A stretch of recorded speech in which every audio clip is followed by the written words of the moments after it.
Olá pessoal, tudo bem? Então a gente vai fazer uma aula aí agora sobre globalização. Não vai ser a nossa única aula sobre globalização. Na verdade, essa é uma aula introdutória, pegando os aspectos gerais da globalização, tá? Falando algumas características importantes. É só para ter um comecinho aí para depois a gente caminhar e aprofundar ainda mais na globalização. Tudo bem, pessoal?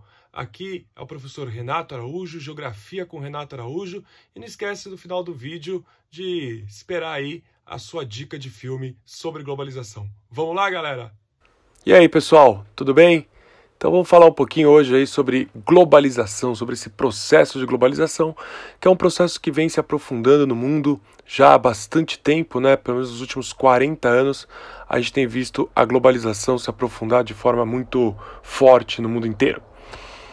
A gente vai começar aí com uma definição meio... Não existe uma definição correta, uma definição clara do que é globalização, mas a gente trabalha com a globalização sendo definida como a atual fase de mundialização do capitalismo. O que isso quer dizer? Isso quer dizer que o capitalismo chegou em todos os lugares do mundo. Hoje ele não está mais só na Europa, ele não está só nas Américas. Não, o capitalismo ele alcançou todos os pontos do mundo. Talvez a exceção é a Coreia do Norte, não sei, mas é um fato que hoje todo o mundo é capitalista. É a mundialização, é a fase atual dessa mundialização. E é um fenômeno multidimensional. O que isso quer dizer? Ele tem diversas dimensões, ele tem diversos aspectos, tem diversas características que a gente pode pegar. Na minha opinião, a característica mais importante, o aspecto mais importante da globalização que a gente vive é o aspecto econômico. Mas existem também aspectos políticos, existem também aspectos sociais e também aspectos culturais do processo de globalização. Ou seja, ele é um fenômeno multidimensional, é um fenômeno que tem diversas faces, diversas caras nessa mundialização do capitalismo que modifica completamente o mundo. A globalização é uma palavra que vem sendo usada de forma muito forte a partir da década de 70. Mas muitos autores defendem que se a globalização é a mundialização do capitalismo, ela começou ali no século XV, com as grandes navegações, quando o capitalismo sai da Europa e começa a se expandir para todo o mundo. No século XVIII e XIX, com os avanços da Revolução Industrial, nós percebemos que o capitalismo, a globalização alcança níveis absurdos. Com a invenção, por exemplo, da locomotiva e a construção das ferrovias que permitem viagens rápidas pela Europa, viagens que duravam um mês são feitas em horas. A invenção do navio a vapor, que faz com que viagens entre os continentes intercontinentais se transformassem mais seguras. A invenção do telégrafo, que permite a comunicação sem acompanhar o tempo do transporte, né? Até o telégrafo, a comunicação dependia do transporte e agora não mais. No século XX, a invenção do automóvel, que permitiu que os carros, os caminhões fizessem o transporte. E, obviamente, a construção das cidades passa a ser uma construção voltada para o automóvel. A invenção do avião, que também vai transformar completamente o transporte no mundo, fazendo com que viagens que demoravam dias, semanas, sejam feitas em poucas horas. Na década de 60, a conquista do espaço com o lançamento de satélites, permitindo a comunicação entre pontos do planeta de forma praticamente automática. E a invenção da internet, né, que vem até os dias de hoje, que modificou completamente a comunicação, modificou completamente a cultura, modificou a política completamente do mundo. Um autor americano chamado David Harvey, ele fala que por causa desses enormes avanços com o capitalismo, com a mundialização do capitalismo, com a globalização, o que nós temos visto foi o aniquilamento do espaço pelo tempo. É um gráfico bem famoso que ele escreveu, que ele colocou no livro A Condição Pós-Moderna, em que ele coloca o mundo diminuindo a partir da evolução dos transportes, das comunicações. Ou seja, com a invenção, por exemplo, do navio a vapor, o tempo de viagem entre os espaços fica cada vez menor, os aviões, os satélites, ou seja, cada vez mais hoje os cabos de fibra óptica que estão aí no mundo inteiro, né, os cabos de fibra óptica que fazem com que você tenha comunicação na velocidade da luz entre os países, entre os continentes, né?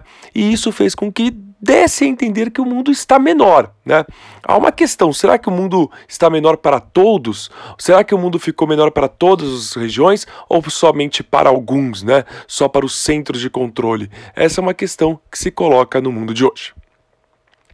O processo de globalização apresenta alguns alguns atores que eu vou chamar de principais. São 3 atores principais do processo de globalização. O primeiro, o Estado-nação. O Estado-nação, ele é muito importante. Sem ele seria impossível, eu diria, ter globalização. Por quê? Para financiar o processo de globalização, para financiar a construção da infraestrutura do processo de globalização, os portos, os aeroportos, toda a infraestrutura de satélites, a conquista do espaço, tudo isso foi financiado pelo Estado, que é a construção das ferrovias. Ou seja, é a única instituição que é capaz realmente de financiar a longo prazo, né, em obras de longo prazo, que só vão dar retorno a longo prazo, essa estrutura da globalização.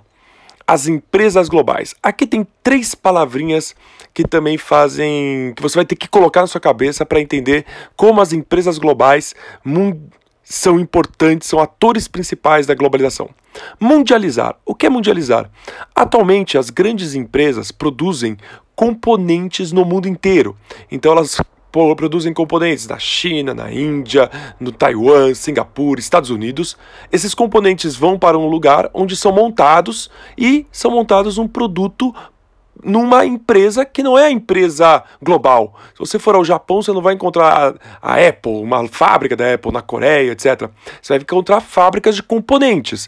E se você for à China, por exemplo, você não vai encontrar uma fábrica da Apple produzindo o iPhone, montando o iPhone. É uma fábrica terceirizada. E a terceirização com componentes vindas do mundo inteiro produz mercadorias globais, ou seja, há uma padronização do consumo. O consumo passa a ser o mesmo no mundo inteiro, ele está padronizado, ok? E finalmente, o último ator principal do processo de globalização são as organizações supranacionais. As organizações supranacionais são organizações que estão acima dos Estados. Os Estados são obrigados a entrarem para as organizações supranacionais? Não. No entanto, se eles não aderirem às organizações supranacionais, eles acabam ficando excluídos de uma série de acordos internacionais. Por exemplo, a ONU, que é uma das mais importantes organizações supranacionais políticas do mundo, econômicas, como a FMI, o Banco Mundial, comercial, como a Organização Mundial do Comércio, até mesmo esportivas, né, como a FIFA ou o Comitê Olímpico Internacional. Elas impõem, todas as organizações, um alinhamento do mundo em relação às visões que a gente tem que ter, ok? E isso é uma questão bastante importante dentro do processo de globalização.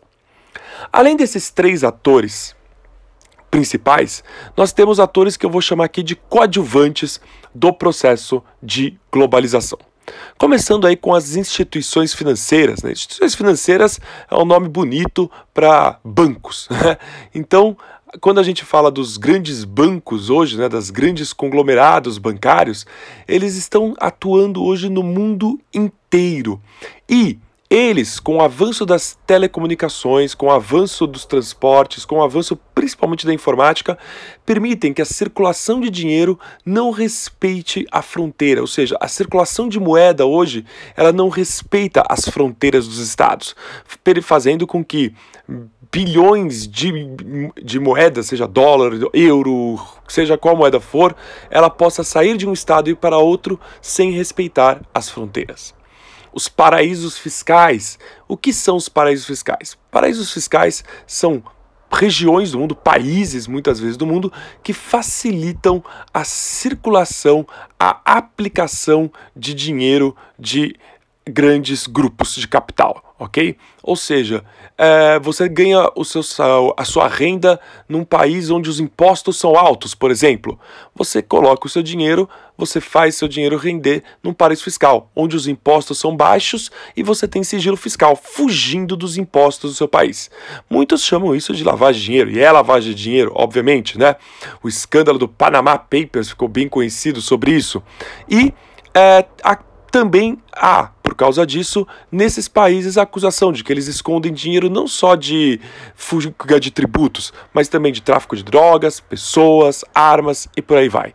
Alguns dos principais paraísos fiscais são Bahamas, Panamá, Ilhas Caimã, Hong Kong, San Marino, Mônaco, Ilhas Maldivas, dentre outros aí importantes, né, paraísos fiscais do mundo. Panamá, que é aí um dos principais hoje do mundo aí, né?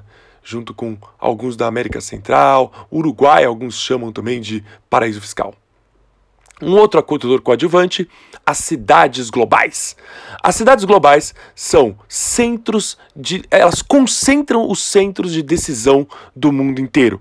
Ou seja, elas concentram os centros de decisões econômicas, políticas, culturais. Por quê? Porque dentro delas estão as grandes corporações, as sedes das grandes corporações ou dos grandes centros econômicos, de bolsas de valores, etc. Além disso, elas são importantes hubs de transportes. O mundo inteiro está interligado com elas e elas interligam o mundo inteiro através de transportes e redes de telecomunicações. As cidades globais são ranqueadas num ranking que é feito anualmente e divide as cidades globais em alfa, beta e gama. As duas principais cidades globais do mundo há bastante tempo são Nova York e Londres. Concentram decisões políticas, como Nova York tem a sede da ONU, concentram os principais jornais do mundo, as principais bolsas de valores. Paris, Tóquio, Milão vêm aí no segundo escalão. São Paulo, por exemplo, está no 33º lugar das cidades globais do mundo. Ok? Continuando, alguns atores coadjuvantes aqui do processo de globalização, a mídia.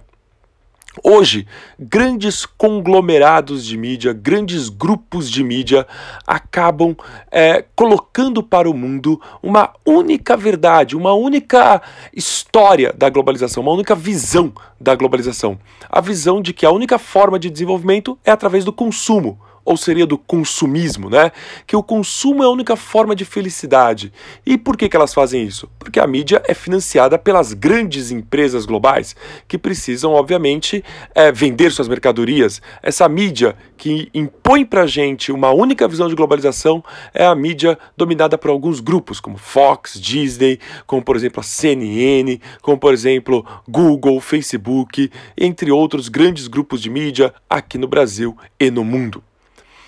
As ONGs, as chamadas organizações de terceiro setor, que são as grandes empresas, né, empresas sem fins lucrativos, organizações sem fins lucrativos, que atuam no mundo inteiro e começaram a crescer bastante na fase neoliberal da globalização. Afinal, o Estado se absteve de uma série de obrigações, como obrigações em relação às questões ambientais e sociais, e as ONGs assumiram esse papel de ocupar o lugar do Estado onde ela não se encaixa, onde o Estado não atua.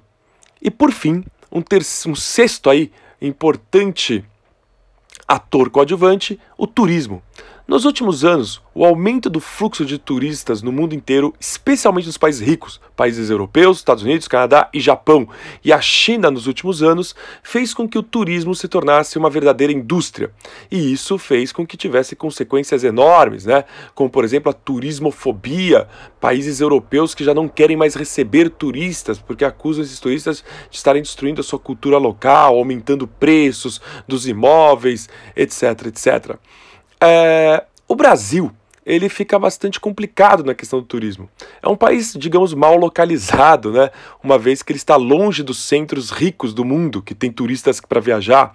A infraestrutura é precária, de trens, de ferrovias para viajar por dentro. É um país caro e é um país muito, muito violento, o que faz com que muitos poucos turistas venham para o Brasil, ok? Já os países ricos, como Estados Unidos, França, Espanha recebem milhares de turistas. Essa é uma aula geral de globalização. As consequências da globalização e, quem sabe, a desglobalização, a gente vai falar um pouquinho na próxima aula. Valeu, gente! E aí, pessoal, curtiram? Globalização é um assunto bem difícil, cai bastante nos vestibulares, né? E é um assunto que não termina nunca, né? O começo dele é o fim dele e a gente vai ficar aí dando volta, mas o importante é essa volta a gente conseguir se aprofundar, beleza? 2 filmes, um já muito famoso entre os professores de geografia do Brasil, Encontro com Milton Santos, tá? É um documentário sobre o professor, o geógrafo Milton Santos, né? Que foi o maior geógrafo brasileiro, tá? E vai dar um pouquinho. Às vezes o filme vai parecer um pouco datado, o filme já é antigo, já tem quase 20 anos o filme, e às vezes realmente parece um pouco datado, mas assim, o começo do filme em especial, ele é muito bom para a gente ter uma questão aí sobre globalização.